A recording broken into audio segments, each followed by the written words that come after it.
ओम शांति, नमस्कार एंड जय हिंद। मैं सबसे पहले तो शुक्रिया अदा करूंगा बाबा का, जिन्होंने एक ऐसा अवसर प्रदान किया, एक ऐसा मौका दिया कि मैं आप सबों के साथ पीस ऑफ माइंड चैनल के माध्यम से दिल की बात की प्रोग्राम में कुछ देर के लिए आपसे जुड़ रहा हूं, अपने दिल की बात को आपको बताने के लिए, साझा करने के लिए। सबसे पहले तो मैंने अपने 3 अभिवादन में ये व्यक्त कर दिया होगा कि सबसे पहले मैंने बोला ओम शांति, चूँकि मैं एक नया एंट्री ले रहा हूँ। ओम शांति ब्रह्म कुमारी समाज के साथ बाबा के एक मीठे बच्चे बनने के लिए। फिर मैंने नमस्कार किया, चूँकि मैं उस बैकग्राउंड का हूँ, और जय हिंद भी बोला मैंने, चूँकि मैं आर्मी बैकग्राउंड का हूँ। तो मैं संक्षिप्त में अपना परिचय दे देता हूँ। मैं आर्मी के second highest rank lieutenant general के पद से रिटायर्ड हूँ। मेरा नाम लेफ्टिनेंट जनरल आशीष रंजन प्रसाद है। चूँकि आर्मी में एक आम रिवाज है, कुछ एक पदक भी जो होते हैं वो आम नाम के साथ जोड़े जाते हैं। तो मैं विशिष्ट सेवा मेडल एंड अति विशिष्ट सेवा मेडल से भी सम्मानित। और इसके साथ-साथ ही मैं ये बता दूं कि मैं प्रेसिडेंट ऑफ इंडिया का एडीसी, जो ऑनरी अपॉइंटमेंट होता है, जो कुछ एक कम जनरलों को मिलता है, वो भी मुझे प्राप्त है। और मैं बता दूं कि फौजी सेना में करीबन मैं 39 साल का सेवा दिया, और उस सेवा के दौरान मैं कह सकता हूं कि लेह, लद्दाख, कारगिल से कन्याकुमारी तक, इधर नलिया, कच्छ, भुज, नलिया से नाथुला तक की सेवा हमारे हिंदुस्तान की सेवा है। इसके अलावा भी अनेक बार ऐसे मौके मिले जबकि मैं कहीं-कहीं जाता रहा, विदेशों में भी। और मुझे वहाँ के कुछ एक चंद एक अनुभव प्राप्त हुए, और मैं उस अनुभवों को इसलिए आपसे साझा करना चाहूँगा कि यहाँ पर जो मुझे सबसे टचिंग बात लगी, वो उसी अनुभव के साथ जुड़ा हुआ है। तो सबसे पहले मैं फिर धन्यवाद देना चाहूँगा बाबा का, जिन्होंने ऐसा मौका प्रदान किया। और दूसरा, मैं अपनी प्रीति दीदी यहाँ पर, जो ग्रेटर नोएडा में एक ओम शांति रिकनेक्ट सेंटर के साथ चलाती हैं, ब्रह्म कुमारी का, उनके साथ मैं अपनी पत्नी निशी प्रसाद के साथ जुड़ा।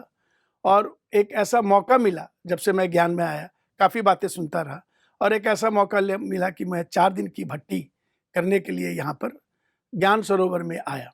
और मैं बता दूं कि इसके पहले मुझे ब्रह्म कुमारी के समाज का थोड़ा-सा आकलन था, थोड़ा-सा, लेकिन अनुभव नहीं था।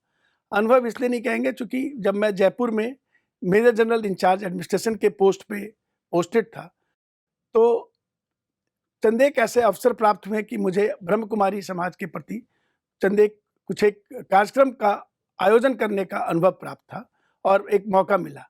तब से मैं सोचता रहता था कि ब्रह्म कुमारी के साथ कब जुड़ेंगे, और अब ऐसा मौका मिला कि मैं जुड़ा।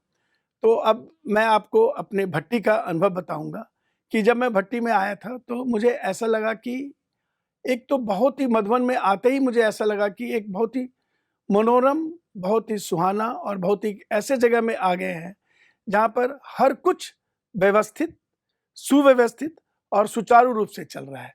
पता नहीं चलाने वाला कौन है।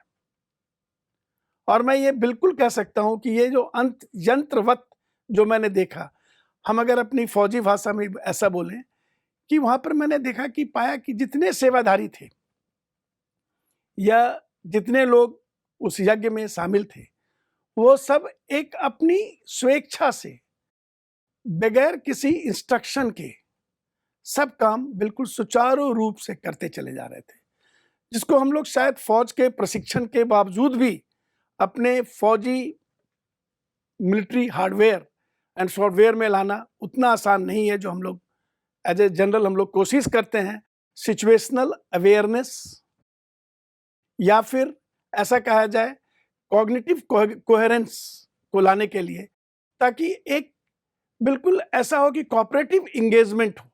कोऑपरेटिव इंगेजमेंट का मैं हिंदी शब्द देना मुश्किल होगा। उसका सिंपल मतलब ये है कि जिस व्यक्ति को जो काम करना है, या जिस किसी एंटिटी को कुछ एक काम करना है मिलिट्री पार्लेंस में, वो काम अगर उस करने की स्थिति में है तो वो सबसे पहले कर देगा। ये मिलिट्री में काफ़ी वेपन प्लेटफॉर्म के साथ ये लिंक्ड है, सर्विलेंस प्लेटफॉर्म के साथ लिंक्ड है, सेंसर और शूटर के साथ लिंक्ड है। तो मैं उस नॉलेज को अगर मधुबन में देखा तो मैंने देखा कि बिल्कुल ही यंत्रवत सारे सेवाधारी, जो लोग कोई भी काम कर रहे हैं और किसी भी इंस्ट्रक्शन के बगैर, अगर माइक को ठीक करना है तो माइक को ठीक कर रहे हैं, अगर मुरली आ रही है तो मुरली आ रही है, अगर किसी ने कोई सामान वहाँ पर दिखा रहा है तो सामान दिखा रहे हैं। सब कुछ इतना यंत्रवत, और एक बार भी किसी को कोई त्रुटि देखने को मौका नहीं मिला। मैं अपना एक दूसरा अनुभव आपको शेयर करना चाहता हूँ। मैं सोच रहा था कि ऐसा मैं क्या करूँ, कैसे मैं जुड़ूँ, और मेरे दिमाग में एक दुविधा भी थी और द्वंद्व भी था। मैं कन्फेस कर रहा हूँ कि मेरे दिमाग में दुविधा भी थी, संशय भी था, द्वंद्व भी था। फिर आते-आते वक़्त प्रीति दीदी ने बताया कि हम चलने के पहले, ये आज का ही वाक़या है, हम चलने के पहले चलिए पांडव भवन में जाके बाबा से कुछ माँगते हैं। हमें बेहद अच्छा लगा उनका सुझाव, और हम वहाँ थोड़ी देर के लिए गए। हम बाबा के पास बैठे और मैंने यही माँगा कि बाबा कुछ एक ऐसे व्यक्ति से मेरा थोड़ा ताल्लुकात बढ़े, जिनसे मेरी कुछ चर्चा हो सके, ताकि मैं अपनी दुविधा और द्वंद्व जो दिमाग में चल रहा है, संशय है, उसको मैं दूर कर सकूं। एंड लो बिहोल्ड, मैं ये बोल के बाहर अपने जूते पहन रहा हूं और मैं देखा एक भाई, उनका नाम मैं ले रहा हूं, मुझे क्षमा चाहिए कि नाम मैं ले रहा हूं उनका, कि वह है कुमार विवेक। कुमार विवेक सामने से आ रहे हैं और मेरा परिचय कुमार विवेक से 4 दिन पहले हुआ था। मैंने देखा, फिर मैंने उनसे पूछा कि देखिए विवेक भाई, मैं आपसे कुछ बातें करना चाह रहा हूँ, मेरे को वक्त नहीं है, लेकिन मैं आपका नंबर लूँगा और मैं फिर किसी फुर्सत के क्षण में बात करूँगा। और उन्होंने भी समझ लिया। उन्होंने बोला कि ठीक है, आपके दिमाग में जो भी चल रहा है, आप इसके बारे में आराम से मुझसे बात कर सकते हैं।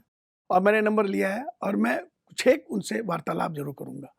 उसके बाद दूसरा मौका देखिए, मैं ऐसा सोच रहा हूँ कि इतनी यंत्रवत चीज़ें कैसी चल रही हैं। फिर मैं आपके शांति वन में आया यहाँ पर, इतना बड़ा चीज़, इतनी बड़ी, सारी कुछ इतना सुचारू रूप से चल रहा है, जिसका कोई किसी को आभास भी ना हो। मैं आपको बता दूँ, मैं काफ़ी कुछ सेना मुख्यालयों में गया हुआ हूँ। अपने तो खैर साउथ ब्लॉक, नॉर्थ ब्लॉक और इधर अपना सेना भवन में तो थे, मेरा ऑफ़िस ही था। उधर तो जाना पड़ता ही था कार्यवश, उसके लिए मेरे पास एक अलग आइडेंटिटी कार्ड थे, वो तो था ही। लेकिन मैंने यहाँ पर जो देखा, यहाँ पर कोई, सब कुछ सुचारू रूप से चल रहा है और सब शांति में चल रहा है। कहीं कोई एंटिटी एक्सेस मैनेजमेंट सिस्टम की आवश्यकता नहीं है।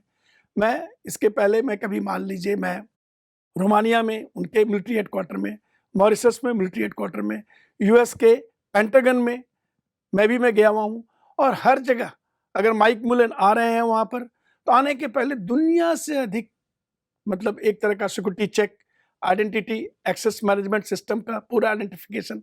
और यहाँ पर ऐसा लगता है कि इस गॉडलीवुड स्टूडियो में आने के लिए भी कहीं कुछ नहीं, ना कोई बायोमेट्रिक एक्सेस सिस्टम, ना कोई, बस सिर्फ ऐसा है कि ओम शांति का एक पासपोर्ट भी है और वीसा भी है।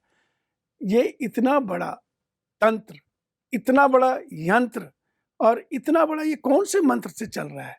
तो मुझे कुछ ऐसा आभास हुआ कि ये चलाने वाला तो सिर्फ बाबा ही है, और ऐसा लगा कि ब्रह्मा बाबा, शिव बाबा खुद इस पर आशीर्वाद दिए हुए हैं कि जो भी यहाँ पर आएंगे वो अच्छे से चलाएंगे। तो मैं अपने दिल की बात से कह सकता हूँ कि मेरे कुछ एक संशय तो अब दूर हो ही गए हैं, और मैं एक बार फिर आप सबों का धन्यवाद करूँगा कि आपने मुझे ये समय दिया कि मैं इस चैनल के माध्यम से, दिल की बात के माध्यम से अपना कुछ अनुभव साझा करूं। और एक बात मैं कह सकता हूं कि हमारे फौजी जीवन में भी ऐसे बहुत सारे क्षण आते हैं जब अपने आप को अकेला अनुभव करता है और ऐसा लगता है कि वो थोड़ा बहुत डिप्रेस हो रहा है। मुझे लगता है उनको इस तरह की, अगर थोड़ा सा उनको एक रिफ्लेक्शन मात्र भी मिल जाए इस तरह के व्यवहार का, इस तरह के जीवन शैली का, तो शायद वो समझेंगे कि व्यर्थ तुम चिंता कर रहे हो, मैं बैठा हूँ, जो बाबा के हर फोटो के सामने लगा हुआ है। और ऐसा लगता है कि ये इस तरह के रिफ्लेक्शन मिलने से हमारी जो फौज है वो और अच्छे ढंग से, सक्षम ढंग से और अच्छा काम करने लगेगी, और अब कुछ एक जो हमारे चंदेक भाई हैं जो दूर दराज पहाड़ियों पे बैठे रहते हैं, जहाँ पर कि संचार के भी माध्यम थोड़े से कम हैं, अभी उतना डेवलप नहीं है, लेकिन हमने डेवलप करने की भी कोशिश की है और की थी।